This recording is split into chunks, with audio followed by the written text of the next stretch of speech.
भारत और पाकिस्तान के बीच हाल ही में हुए युद्ध विराम का देश भर में स्वागत किया जा रहा है और राजद के वरिष्ठ नेता और पूर्व केंद्रीय मंत्री अली अशरफ फातमी ने कहा कि जब पाकिस्तान को जवाब देने की जरूरत थी तब भी पूरा विपक्ष सरकार के साथ था और अब शांति की पहल पर भी समर्थन जारी। उन्होंने कहा कि अमन और शांति से ही दुनिया चलती है और भारत हमेशा शांति का पक्षधार रहा है।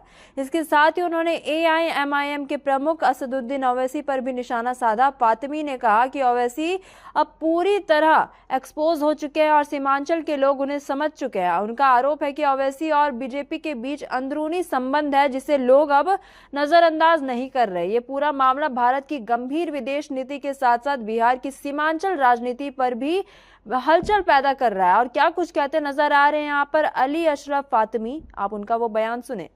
देखिए, ओवैसी साहब एक्सपोज हो चुके हैं। आप जो एक सुना होगा ना, एक नूरा कुश्ती होती है। नूरा कुश्ती सुना आपने?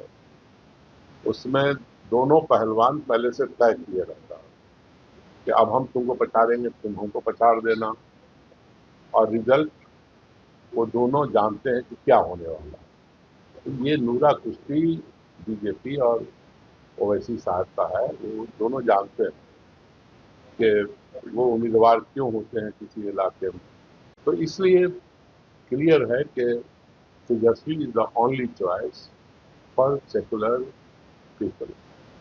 किसी कम्युनिटी कास्ट के हों, जो समाजवाद में भरोसा रखते हों, जो सेकुलरिज्म में भरोसा रखते हो, वो only choice is Tejashwi Yadav. और स्टेट उसी तरफ जा रहा है। अब ये आएंगे भी जिसका जिक्र कर रहे हैं, तो उसका कोई असर अवाम पे नहीं होने वाला। वो देख लीजिएगा, आपका तो इलाके में सबसे ज्यादा उम्मीदवार देते हैं, वो आप नतीजा देख लीजिएगा, वो पता ये क्या हुआ।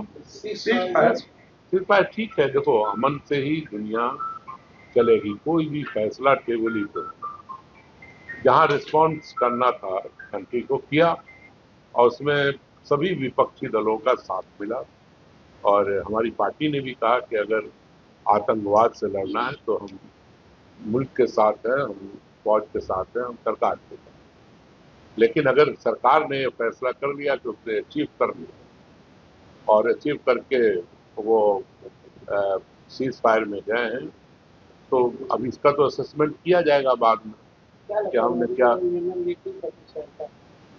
भाई देखो, हम तो अमन के पैरोकार।